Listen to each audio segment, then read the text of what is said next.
बिस्मिल्लाहिर्रहमानिर्रहीम। भैया आप मेरे लिए आइसक्रीम लाएंगे तो मैं खुश हो जाऊंगी, नहीं तो मैं आपसे बड़ी सख्त नाराज हूँ। कोमल मेरे रूबरू बैठी मासूमियत से कह रही थी। वो मुझसे 5 बरस छोटी थी, मेरी खाला की बेटी थी। चूंकि मैं अपने वालिदैन की इकलौती औलाद था, इसीलिए अम्मी कोमल को हर रोज घर लेकर आया करती थी।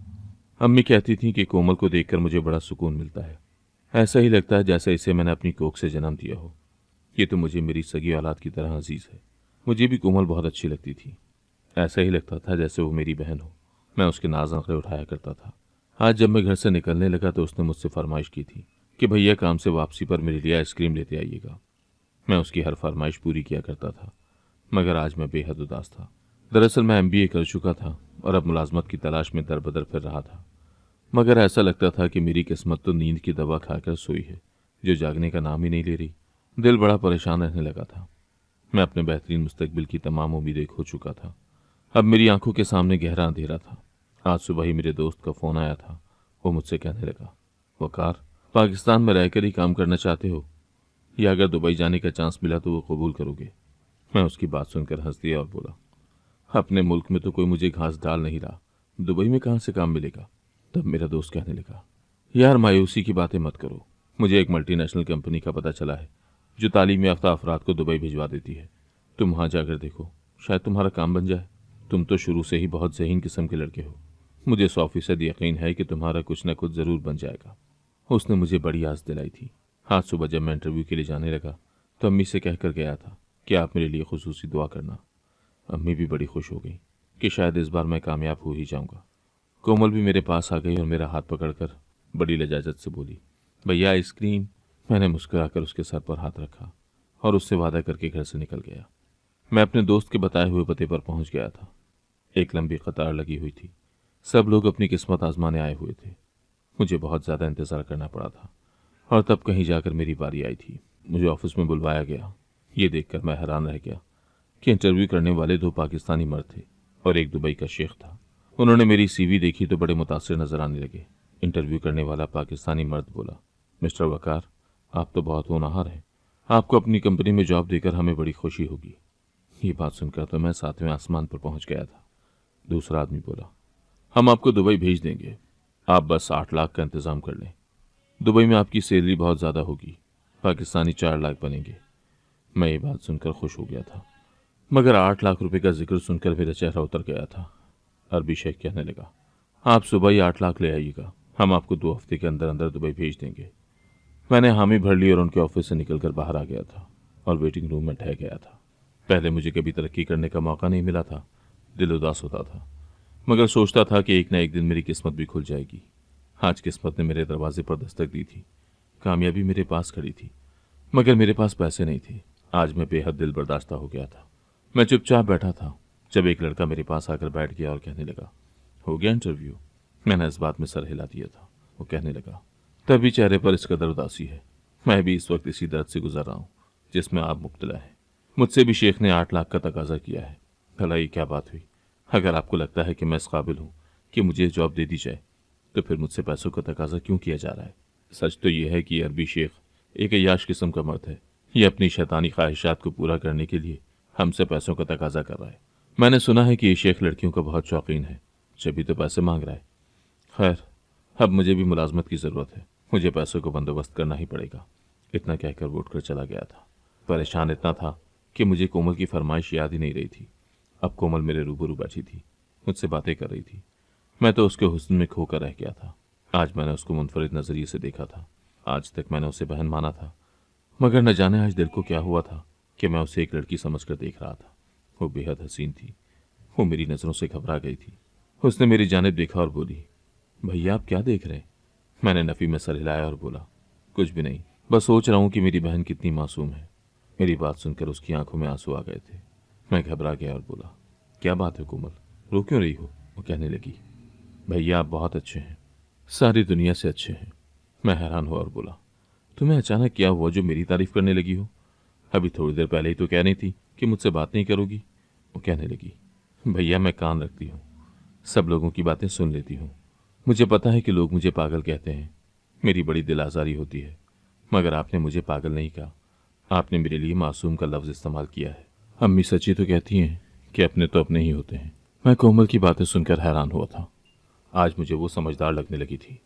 कोमल अचानक से उठी और बोली, अब बस मैं अपने घर जा रही हूँ, अम्मी फिक्र कर रही होंगी।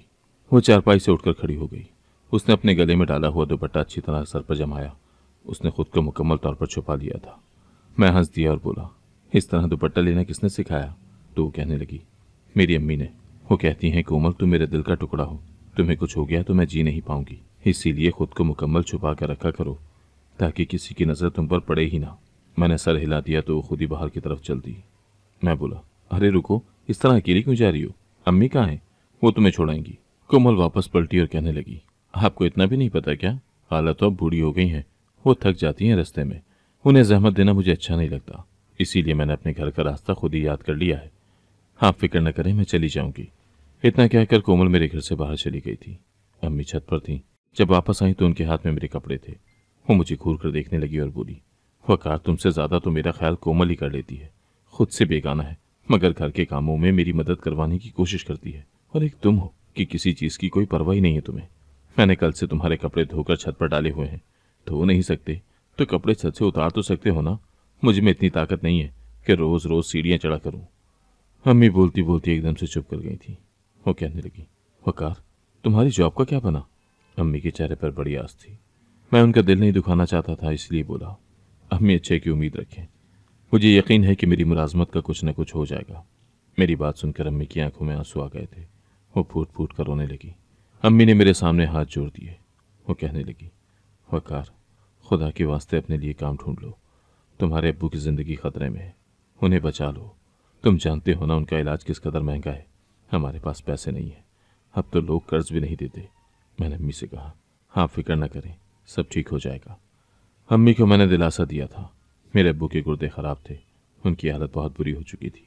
एक हफ्ते में 2 बार उनके डायलिसिस होता था। इस चक्कर में अच्छा भला खर्चा आ जाया करता था। मुझ पर अब्बू के इलाज की बड़ी जिम्मेदारी थी। मैं हर हाल में उनकी जान बचाना चाहता था। मैंने सोचा हुआ था कि जैसे ही मेरी मुलाजमत होगी मैं उनकी किडनी ट्रांसप्लांट करवा दूंगा, मगर मेरे पास अरबी शेख को देने के लिए 8 लाख रुपए नहीं थे।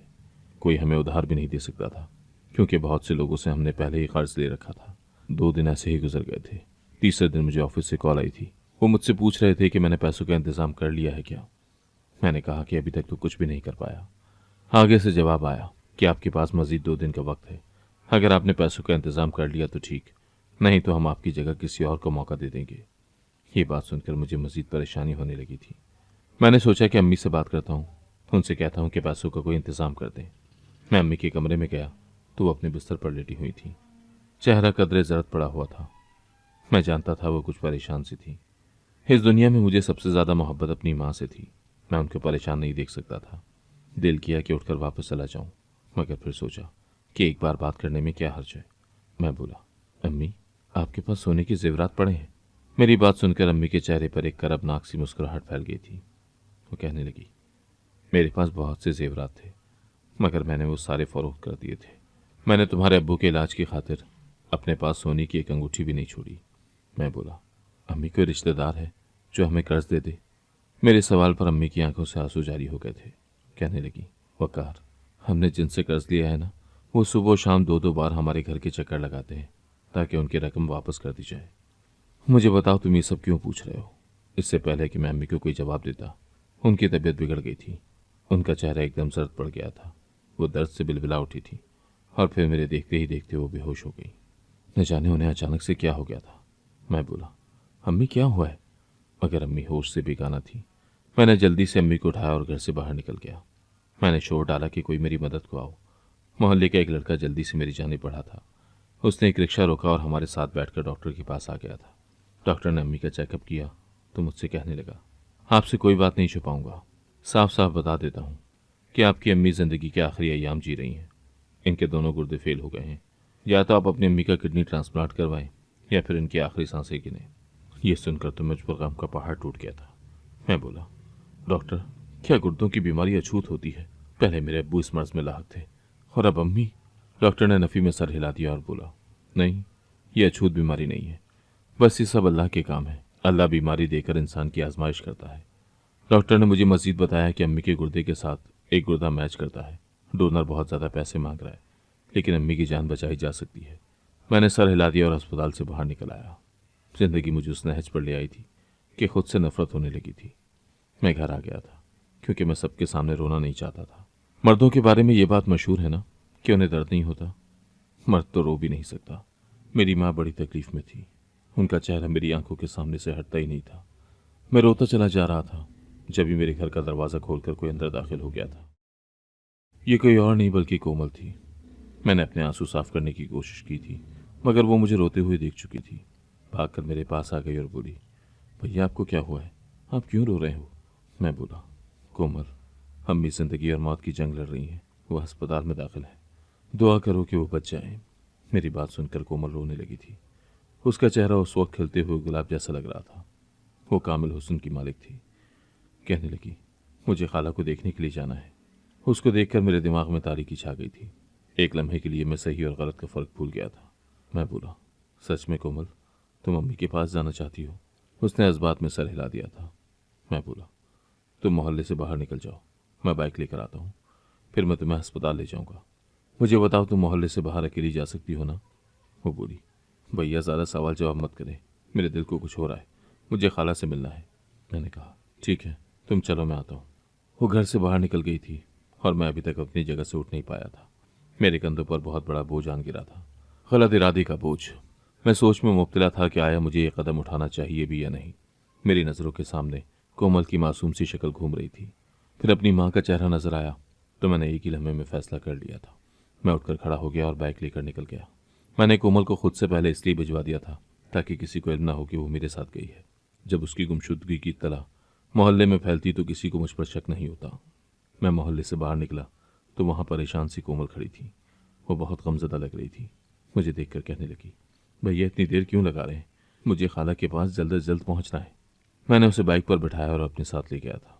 मैं घर से यही सोच कर निकला था कि मैं कोमल को बेच दूंगा। जो पैसे मुझे मिलेंगे उनसे मैं अम्मी और अब्बू का इलाज करवाऊंगा। अपने लिए दुबई का वीज़ा बनाकर इस मुल्क से चला जाऊंगा। लेकिन असल मसला ये था कि मैं कोमल को कहाँ फ़रोख्त करता। मुझे तो किसी ऐसी जगह का इल्म ही नहीं था। मैं यूं ही कोमल को पूरे शहर के गिर्द घुमा रहा था जब मेरे जहन में उस लड़की की बात गूंजी थी जो मेरे साथ इंटरव्यू देने आया था। उसने कहा था कि शेख को लड़कियों का बहुत शौक है। मैंने जल्दी से अपनी बाइक एक जगह पर खड़ी की और उस नंबर पर कॉल की जहाँ से मुझे फ़ोन आया था कि मैं जल्द से जल्द पैसों का इंतज़ाम कर लूँ। मैंने कॉल करके कहा कि मुझे उस शेख से बात करनी है जिसने मेरा इंटरव्यू लिया था। उसने पूछा कि आपको शेख से क्या काम है? वो हर अहरे गैर से बात नहीं करता। तब मैंने कहा कि मैं उसके मतलब की बात ही करना चाहता हूँ। वो कहने लगा, ठीक है, मैं आपकी शेख से बात करवा देता हूँ। मैंने अपनी बाइक के पास खड़ी उदास सी कोमल को एक नज़र देखा तो उसने मुझे इशारे से कहा कि जल्दी करो। मैं उससे दूर खड़ा होकर फ़ोन कर रहा था। हर शेख से मेरी बात करवा दी गई तो वो कहने लगा, क्या है? मैं बोला, मैं वकार बात कर रहा हूँ, दुबई की जॉब के लिए सिलेक्ट हुआ था, पैसों को बंदोबस्त नहीं कर पाया। आप बताएं, पैसों के अलावा मैं आपको कोई और चीज़ पेश कर सकता हूँ क्या? शेख हंस दिया और कहने लगा, जो मुझे चाहिए वो तुम नहीं ला कर दे सकते।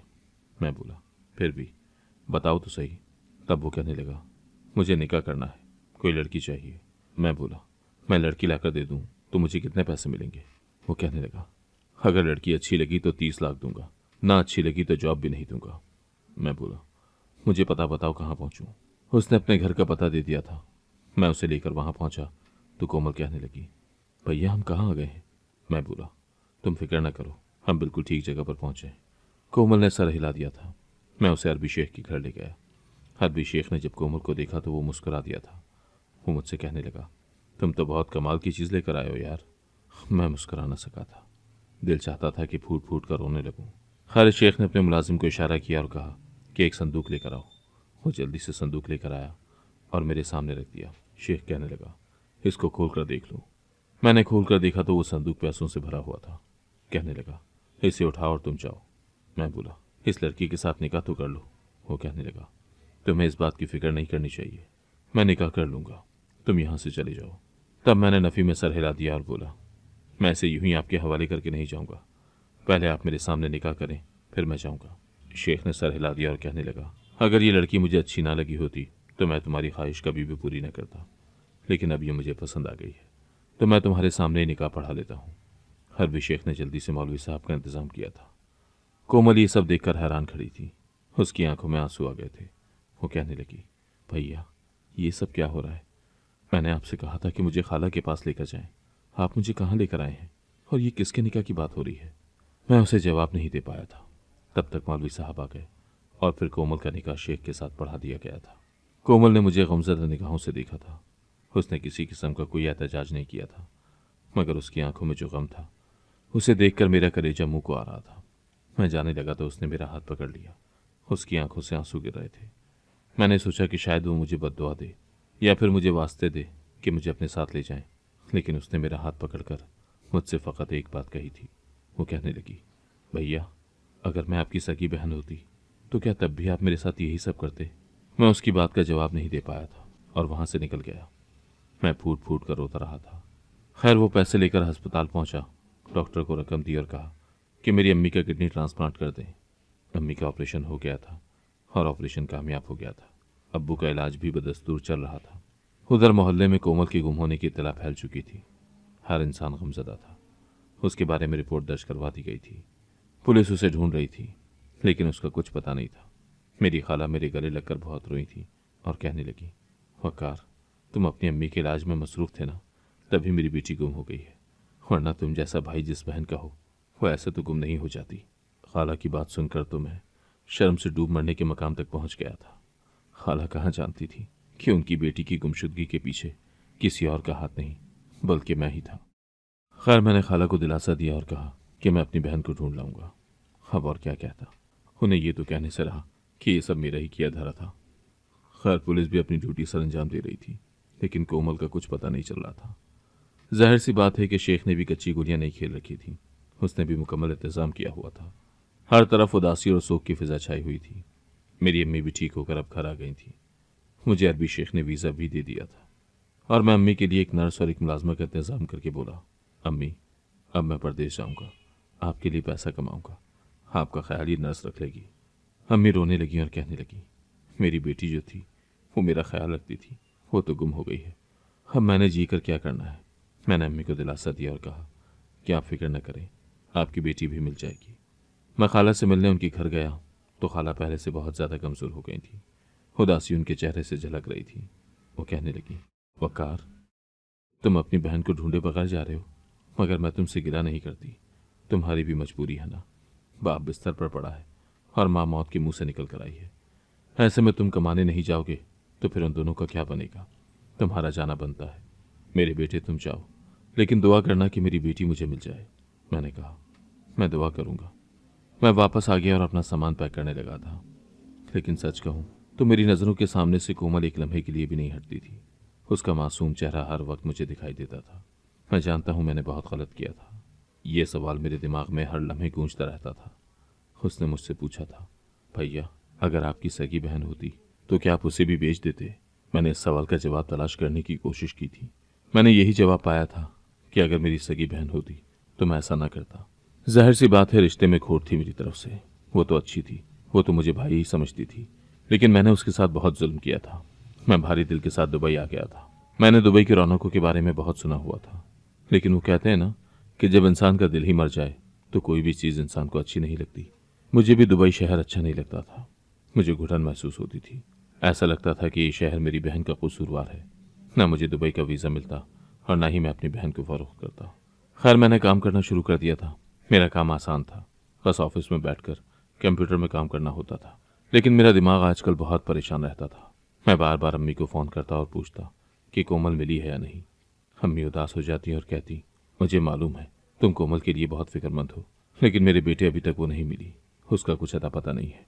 तुम दुआ करो ना कि तुम्हारी बहन मिल जाए। मैं बोला, अम्मी आप फिक्र न करें, मैं कोमल के लिए बहुत दुआएं करता हूँ। मैं यही चाहता था कि कोई मुआवजा हो जाए और एक दिन कोमल दरवाज़ा खटखटाए और खाला के घर जाकर कहे कि अम्मी मैं आ गई हूँ। काश ऐसा मुमकिन होता, लेकिन अभी तक तो ऐसा कुछ भी नहीं हुआ था। यूं ही एक हफ्ता गुजर गया था। एक दिन मैं ऑफिस में बैठा काम कर रहा था जब मुझे मुलाजिम ने आकर बताया कि आपको बॉस अपने ऑफिस में बुला रहे। मैंने सर हिला दिया और बॉस के ऑफिस की जानिब चल दिया था। मैंने दरवाज़ा खटखटाया और अंदर कदम रखा। कमरे का मंजर देखकर तो मैं दंगी रह गया था, क्योंकि बॉस की सीट पर कोई और नहीं, मेरी खाला की बेटी कोमल बैठी थी। वो मुझे देख रही थी। मेरी आंखों से भी आंसू बहने लगे। मैं बोला, कोमल, तुम यहाँ कैसे? वो कहने लगी, भैया आपने तो मुझे फरोख्त कर दिया था ना। ये सोच कर कि अब मैं जीऊँ या मरूँ, आपको इससे कोई सरोकार नहीं है। मैंने नफ़ी में सर हिलाया और बोला, ऐसी कोई बात नहीं है मेरी बहन। अब मैं फूट फूट कर रोने लगा था। मैंने खुद को उसके कदमों में गिरा दिया था और अपने दिल की हालत उसके सामने रख दी थी। मैं बोला, मैं तुम्हें एक लम्हे के लिए भी अपने दिल से नहीं भुला पाया। कोमल, मैं बहुत मजबूर हो गया था, जब तो इतना गलत कदम उठाया। अगर मेरी इतनी बड़ी मजबूरी ना होती, मेरी माँ मौत के मुंह में ना होती, तो मैं कभी भी तुम्हारे साथ ऐसा जुल्म न करता। तुम मुझे माफ़ कर दो कोमल। कोमल कहने लगी, भैया, आपने मुझे जिस अरबी शख्स के हाथों फरोख्त किया था, अल्लाह की करम से वो एक अच्छा इंसान निकला। उसने मेरा ख्याल रखा। जब उसे पता चला कि मेरा जहन थोड़ा सा कमज़ोर है और मुझे भूल जाने की आदत है, तो वो मुझे डॉक्टर के पास लेकर गया। उसने मुझे अद्वियात लिख कर दी। मेरा इलाज हुआ और अब मैं बिल्कुल ठीक हूँ। मेरा दिमागी मर्ज ख़त्म हो गया है। ये शेख बहुत अच्छा इंसान है, मेरा ख्याल रखता है। ये मुझे दुबई ले आया है। इसने मुझे अपने घर की और दिल की मालकिन बना कर रखा हुआ है।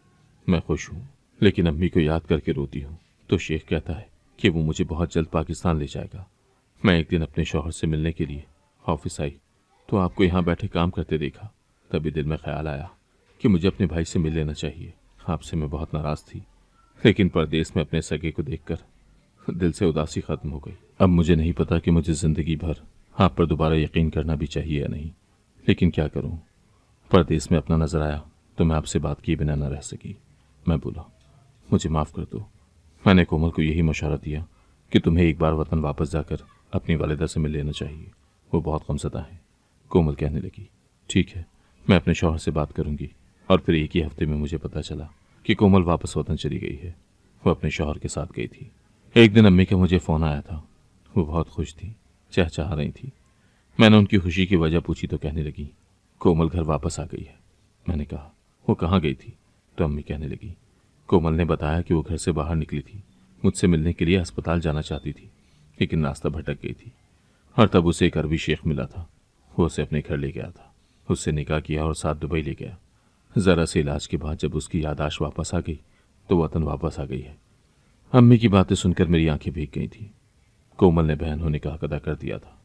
उसने मेरी इज्जत बचा ली थी, मुझे शर्मिंदगी से बचा लिया था।